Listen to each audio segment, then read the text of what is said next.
안녕하세요. 믿었은 가족 여러분. 오늘 하루도 정말 하나님의 사랑이 여러분들을 지키시기를, 하나님의 사랑한 가운데서 삶의 그 평안과 기쁨과 그 의미를 발견하시기를 주님의 이름으로 축원합니다.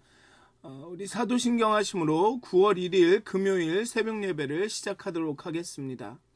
전능하사 천지를 만드신 하나님 아버지를 내가 믿사오며 그 외아들 우리 주 예수 그리스도를 믿사오니 이는 성령으로 잉태하사 동정녀 마리아에게 나시고 본디오 빌라도에게 고난을 받으사 십자가에 못 박혀 죽으시고 장사한 지 사흘 만에 죽은 자 가운데서 다시 살아나시며 하늘에 오르사 전능하신 하나님 우편에 앉아 계시다가 저희로서 산 자와 죽은 자를 심판하러 오시리라. 성령을 믿사오며 거룩한 공회와 성도가 서로 교통하는 것과 죄를 사하여 주시는 것과 몸이 다시 사는 것과 영원히 사는 것을 믿사옵나이다. 아멘. 찬송가 220장 함께 찬양하시겠습니다. 사랑하는 주님 앞에. 찬송가 220장입니다. 사랑하는 주님 앞에.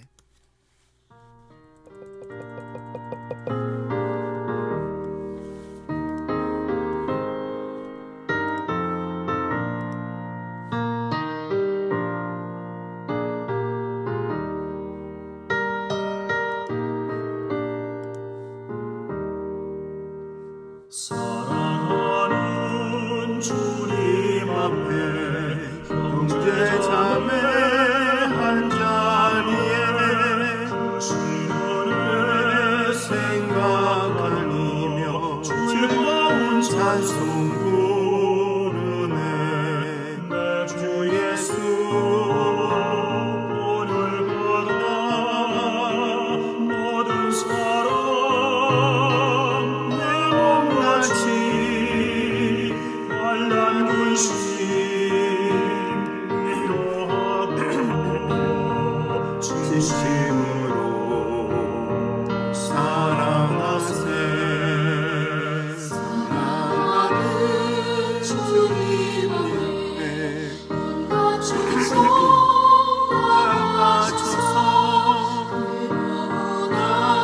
즐거우나 주님만 있어 섬김에 우리 주님 거룩한 손 제자들의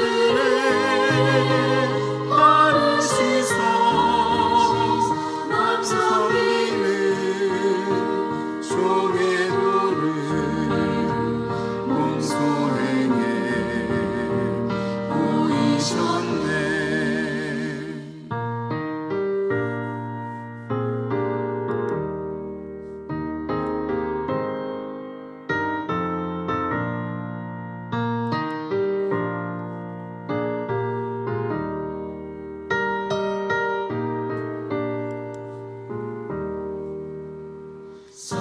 사랑하는 주님 예수 같은 주로 섬기나니 땅위마다 몸 이룬 형제여 친구들이여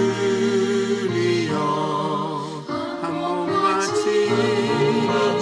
친밀하고 마음으로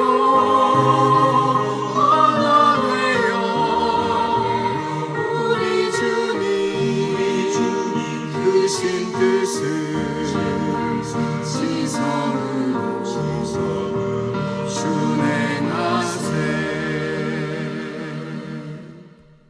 아멘. 기도하시겠습니다. 하나님, 이 아침에 하나님 앞에 나아갑니다. 이 아침에 하나님만 바라봅니다. 정말 우리가 기도하고 말씀을 묵상할 때마다 하나님의 사랑과 하나님의 은혜와 하나님이 모든 것을 주관하고 계신다는 사실이 우리에게 위로가 되고 힘이 되고 또한 기쁨이 되고 평화가 될 수 있도록 하나님 우리의 마음을 움직여 주시옵소서. 하나님 우리의 마음을 부드럽게 하여 주시옵소서. 하나님 두 손을 모으고 무릎을 꿇으며 하나님 앞에 하나님 앞에 나가게 해 주시옵소서. 정말 냉철한 지성과 뜨거운 마음으로 하나님 앞에 나갈 수 있도록 하나님 우리와 함께 해 주시옵소서. 감사합니다. 예수님의 이름으로 기도하였습니다. 아멘. 오늘 함께 나누실 말씀은 전도서 4장 7절부터 16절까지의 말씀입니다. 전도서 4장 7절부터 16절까지의 말씀입니다. 제가 봉독하도록 하겠습니다. 전도서 4장 7절에서 16절까지의 말씀입니다. 전도서 4장 7절에서 16절까지의 말씀입니다. 제가 봉독하도록 하겠습니다. 내가 또 다시 해 아래에서 헛된 것을 보았도다. 어떤 사람은 아들도 없고 형제도 없이 홀로 있으나 그의 모든 수고에는 끝이 없도다. 또 비록 그의 눈은 부유를 족하게 여기지 아니하면서 이르기를 내가 누구를 위하여는 이같이 수고하고 나를 위하여는 행복을 누리지 못하게 하는가 하여도 이것도 헛되어 불행한 노고로다.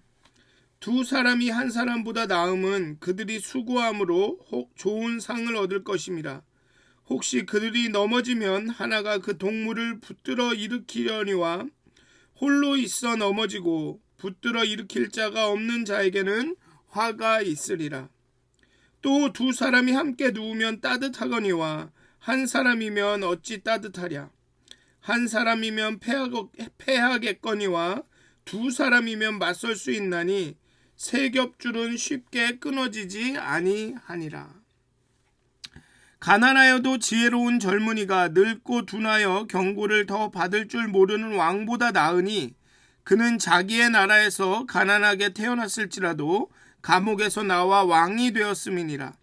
내가 본즉 해 아래에서 다니는 인생들이 왕의 다음 자리에 있다가 왕을 대신하여 일하는 젊은이와 함께 있고 그의 치리를 받는 모든 백성들이 무수하였을지라도 후에 오는 자들은 그를 기뻐하지 아니하리니 이것이 헛되어 바람을 잡는 것이로다. 아멘.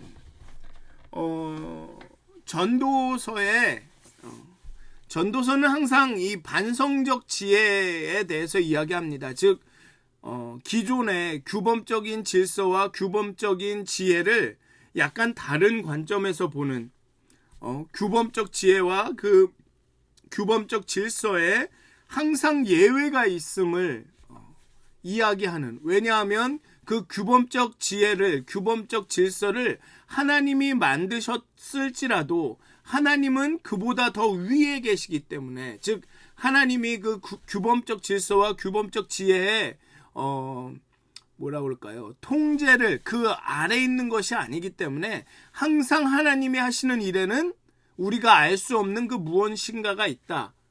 그것을 드러내는 것이 전도서고 그런 것이 반성적 지혜죠.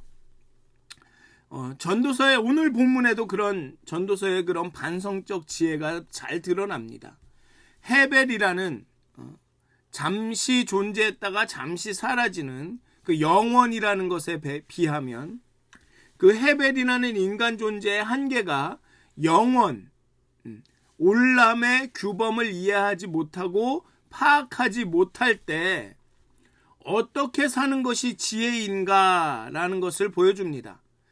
계속 그 지혜, 어떻게 그런 헤벨이라는 존재로서 그 영원을 이해하지 못하고 오늘을 살아갈 때 어떻게 살아가면 좋은가에 대해서 계속 이야기하고 있죠. 앞부분에서는 하나님께 나아가라, 하나님을 붙들어라, 하나님께 의지해라, 하나님께 모든 걸 맡겨드려라 라고 이야기했다면 오늘의 본문에서는 함께해라, 너희 동료 인간들과 함께해라 라고 이야기하고 있는 것입니다.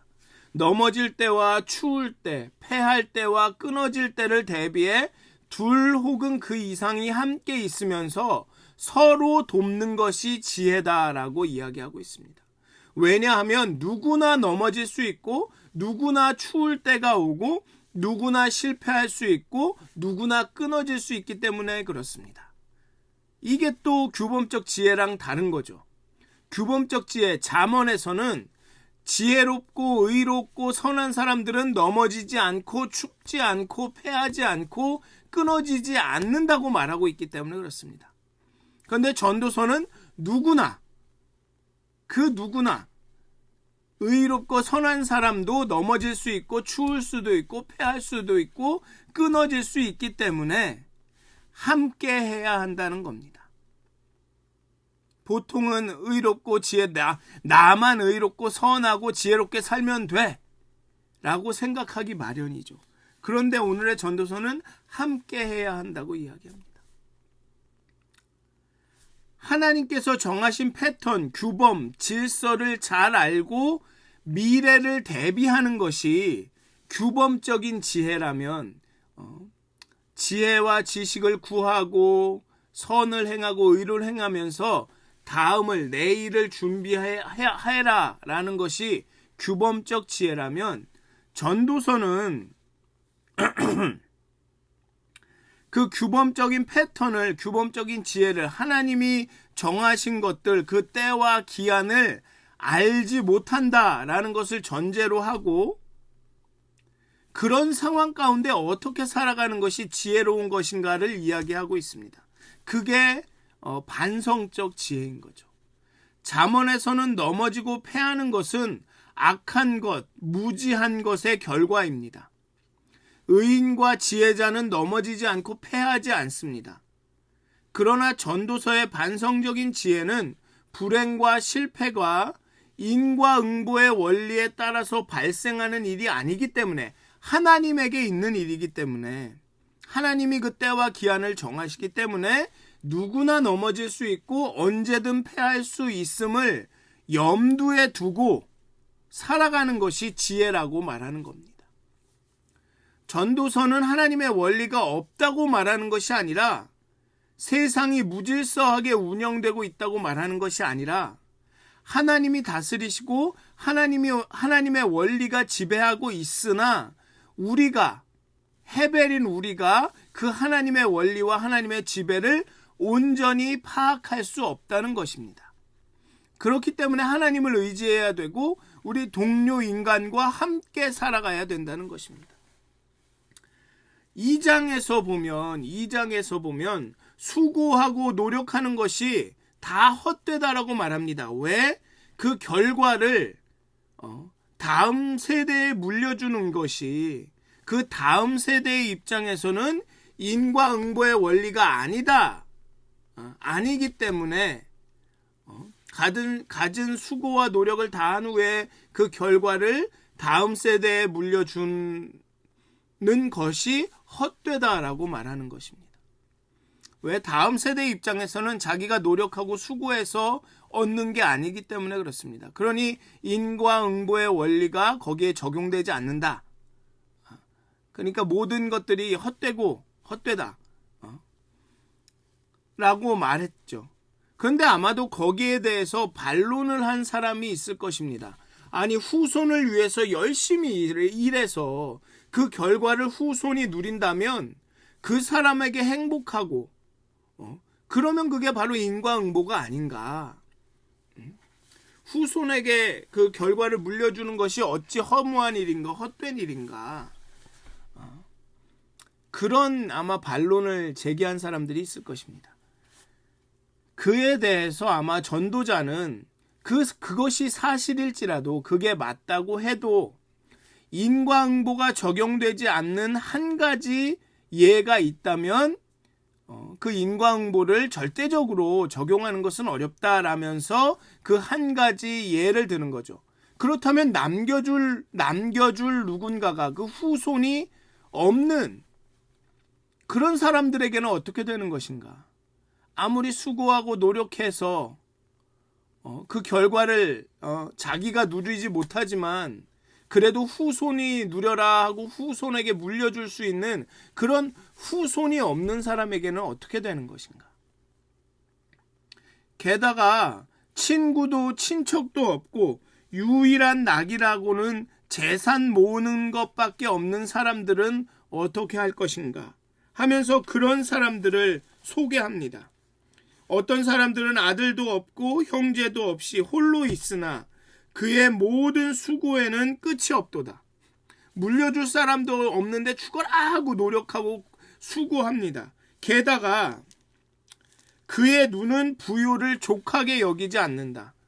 그렇게 재산을 모으는데도 그게 충분하다라고 여기지 않는 거죠. 족하게 여기지 않고 계속 모으는 겁니다. 그렇게 노력하고 고생해서 그렇게 재산을 모으고 그 다음에는 불평하죠. 누구를 위하여 이같이 수고하는가? 나를 위하여는 행복을 누리지 못하게 하는가? 라고 이야기합니다. 그런 사람의 예를 듭니다. 쓸 것을 아끼고 애써서 많은 재산을 모은 것이 무엇이 문제겠습니까?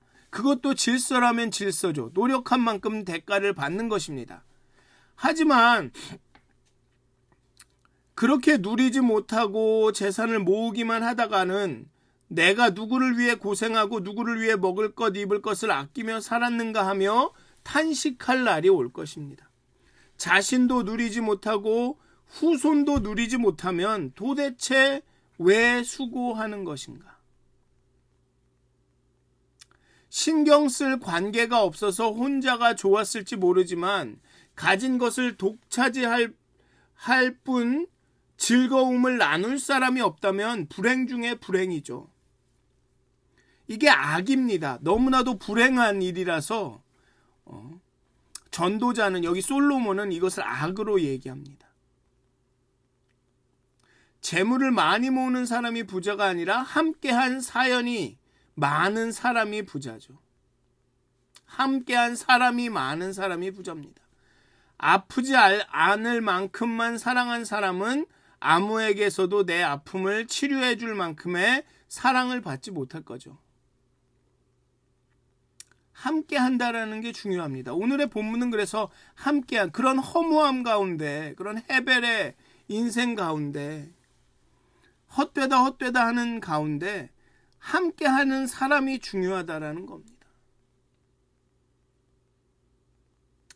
헤벨인 인간이 올라민 하나님의 패턴, 하나님의 역사, 하나님의 계획과 규범과 질서를 온전히 알지는 못하지만 그러한 인생 가운데 동료 인간들과 이웃과 내 가족과 함께 하는 것이 지혜라는 것입니다. 혼자 하는 것은 편하기는 하지만 함께해서 좋은 것이 참으로 많습니다. 경쟁보다는 협력이 좋죠. 함께하면 수고를 덜 수 있고 위험에서 벗어나도록 서로 도울 수 있습니다. 부부의 연합은 모포처럼 따스하고 여기 보면 두 사람이 함께 누우면 따뜻하거니와 한 사람이면 어찌 따뜻하랴. 그리고 삼겹줄은 쉽게 끊어지지 않습니다. 넘어지면 일으켜줄 사람이 있다는 것이 지혜인 것입니다. 첫째로 하나님을 의지하고 하나님께 나아가고 하나님을 붙들고 맡기는 게 지혜고, 둘째로는 함께 하는 게 지혜죠. 잠언은 악한 사람, 지략이 없는 사람 11장에 보면 쭉 나옵니다. 11장, 13장, 17장, 22장, 28장에 보면 어떤 사람이 넘어지는지에 대해서 이야기합니다. 악한 자, 지략이 없는 자, 자기 재물을 의지하는 자, 악한 사자, 혀가 패역한 자, 여호와의 노를 당한 자, 정직한 자를 악한 길로 유인하는 자, 마음을 완악하게 하는 자, 굽은 길로 행하는 자, 이런 사람들이 넘어진다고 얘기합니다. 그런데 전도서는 누구나 넘어질 수 있다고 말합니다. 의로운 사람, 선한 사람도 넘어질 수 있습니다.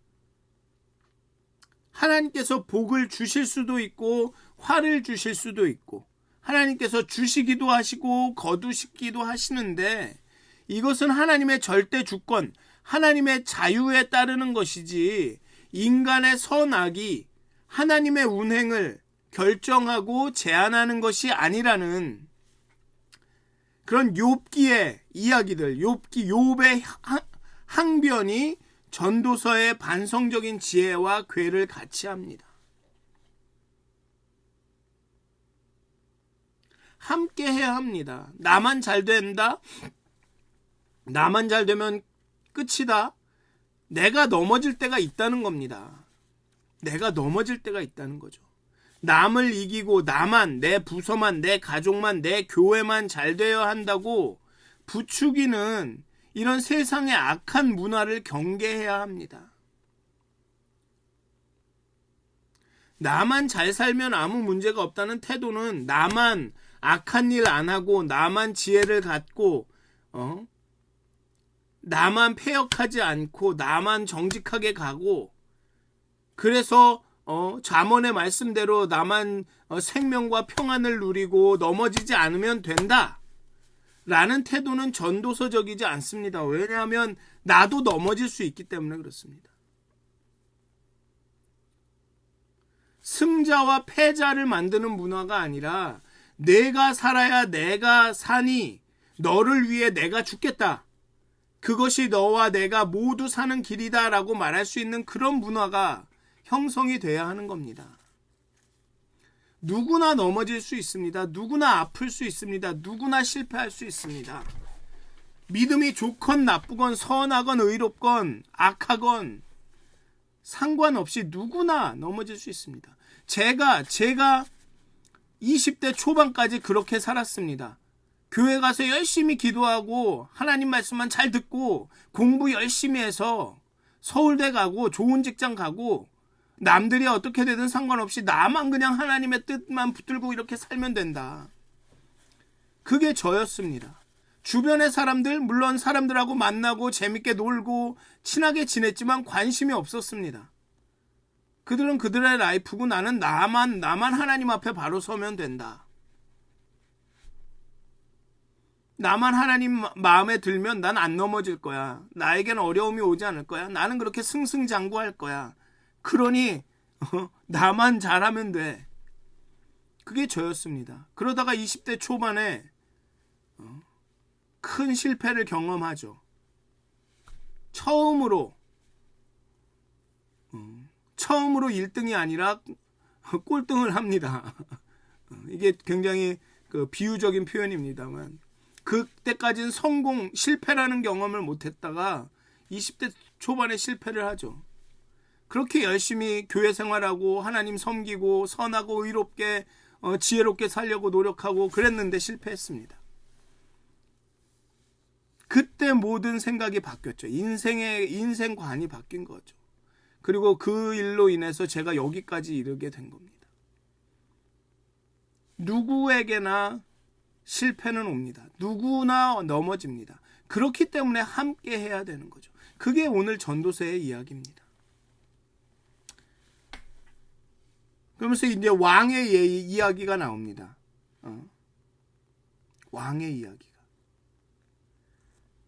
잠언적인, 그러니까 오늘의 본문은 이 잠언의 규범적 지혜에 예외들이 있다라는 얘기를 끊임없이 하는 겁니다. 그렇기 때문에 그 예외가 있기 때문에 하나님을 의지해야 되고 서로 함께 해야 되고 이런 얘기가 계속 나오고 있습니다. 잠언의 규범적 지혜에 따르면 가난은 무지와 게으름의 결과이고 어린 것은 연소한 것은 아직 미성숙하고 지혜가 부족한 것을 상징합니다. 그래서 잠언에 보면 아들아 일일 이렇게 해라 라고 가르치죠. 그런데 오늘 본문을 보면 가난하여도 지혜로운 젊은이가 늙고 둔하여 경고를 더 받을 줄 모르는 왕보다 낫다라고 이야기합니다. 가난한 젊은이가 지혜롭습니다. 이건 잠언의 규범을 완전히 벗어난 겁니다. 가난한 사람은 지혜로울 수 없습니다. 무지와 게으름의 결과이기 때문에 가난한 젊은이가 지혜로울 수 없습니다. 왜냐하면 미성숙하고 아직 성장하지 않은 것이기 때문에. 그런데 가난한 젊은이가 지혜롭습니다. 가난하여도 지혜로운 젊은이가 늙고 어리석은 왕, 보다 낫습니다. 사실 늙고 어리석은 왕도 규범적 지혜에서는 불가능합니다. 늙으면 어리석을 수 없습니다. 잠언에 따르면 늙으면 지혜로워야 합니다. 그리고 왕이 어리석을 수가 없습니다. 왕은 지혜로운 존재입니다. 그런데도 전도서는 그 가난한 젊은이가 지혜롭다고 선언하고 있고 늙은 왕은 어리석다라고 말하고 있습니다. 완전히 규범적 지혜를 뒤집는 거죠. 가난하여도 지혜로울 수 있고 어려도 젊어도 지혜로울 수도 있고 오히려 늙어도 어리석을 수도 있고 왕임에도 불구하고 어리석을 수 있다는 겁니다.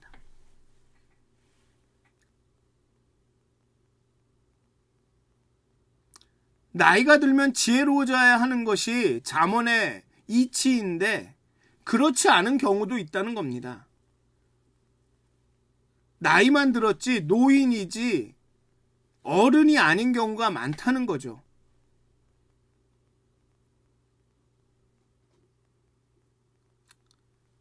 욥기 32장 9절은 어른이라고 지혜롭거나 노인이라고 정의를 깨닫는 것이 아니니라고 말합니다. 그게 바로 반성적인 지혜입니다. 그걸 오늘 드러내고 있죠.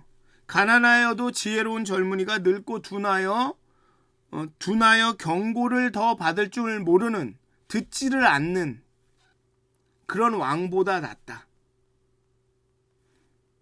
그래서 14절 15절에 보면 그런데 그럼에도 불구하고 14절 15절에 보면 16절에 보면 그렇게 가난하여도 젊은 사람이 늙고 둔하여 경고를 받을 줄 모르는 그 왕을 대신해서 왕위에 오르고, 그런데 그렇게 가난하여도 젊고 지혜로운 젊은이가 또 다른 그 다음에 오는 또 젊고 지혜로운 그런 젊은이에 의해서 그 왕이 교체가 되고, 또 사람들은 그런 젊은 왕을 막 함께 있다가 그 다음에 오는 자에게로 또 옮겨가고,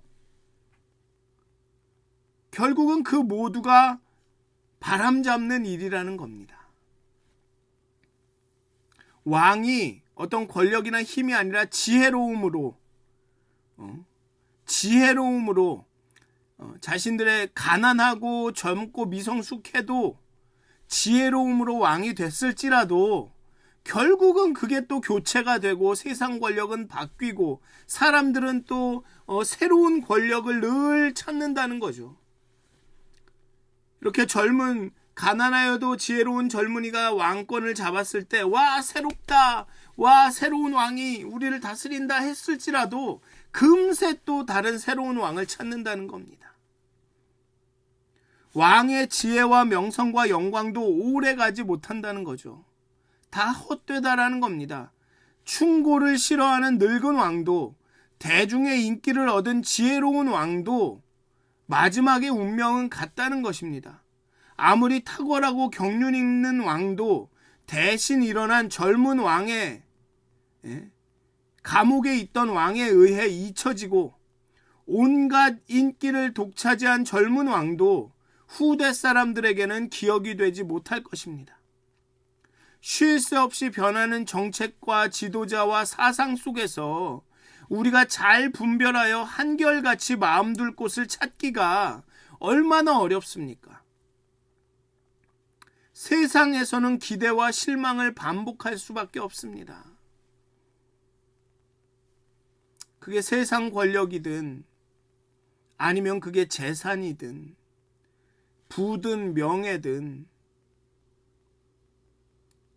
세상에서는 기대와 실망을 반복할 수밖에 없습니다. 하지만 우리의 참된 왕 예수님만은 변치 않는 지혜와 사랑으로 영원히 우리를 다스려 주십니다. 그렇기 때문에 전도서가 이 헤벨의 세상에서, 찰나의 세상에서 우리가 살아가는 지혜는 뭐냐 하면 첫째로 하나님에게 가는 것, 그리고 오늘 본문에서 얘기하는 둘째로 함께 하는 것. 그래서 공동체가 중요한 겁니다. 그래서 교회가 중요한 거죠. 교회 안 나오고 혼자 믿을 수 있습니다. 혼자 하나님을 경외하고 경배하고 예배할 수 있습니다. 그렇지만 그거는 반쪽이라는 겁니다. 함께 해야 된다는 거죠. 기독교는 사회적인 물입니다. 사회성이 있는 물입니다. 그것을 무시하면 안 되는 거죠. 그 가나안 성도, 나 이제 교회 안 나가 성도들 옳지 않습니다. 온전한 신앙생활을 할 수가 없습니다. 교회가 물론 긍정적이지 않습니다. 교회 안에서는 하나님에 관련된 일 말고도 여러 가지 많은 일들이 일어납니다. 그렇기 때문에 교회가 부정적인 이미지를 줄 때도, 인상을 줄 때도 있습니다. 뭐 그런 책도 있어요. Community is messy. 교회는 메시하다, 아주 지저분하다. 이런 책도 있습니다. 그게 사실일지도 모릅니다. 그렇지만 공동체가 필요합니다. 그런 공동체일지라도. 그렇지 않은 공동체였으면 좋겠지만, 문제가 없는 공동체였으면 좋겠지만, 교회에는 문제가 어려움들이 있습니다. 그럼에도 불구하고 교회가 필요하다는 거죠. 나는 그딴 교회 안 나가. 교회라는데 이제 안 나갈 거야. 그냥 집에서 혼자 성경책 보고 기도하고 하나님하고 그렇게 살래.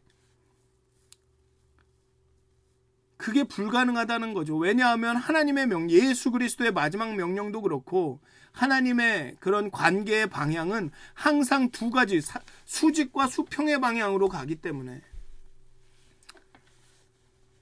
교회가 필요합니다.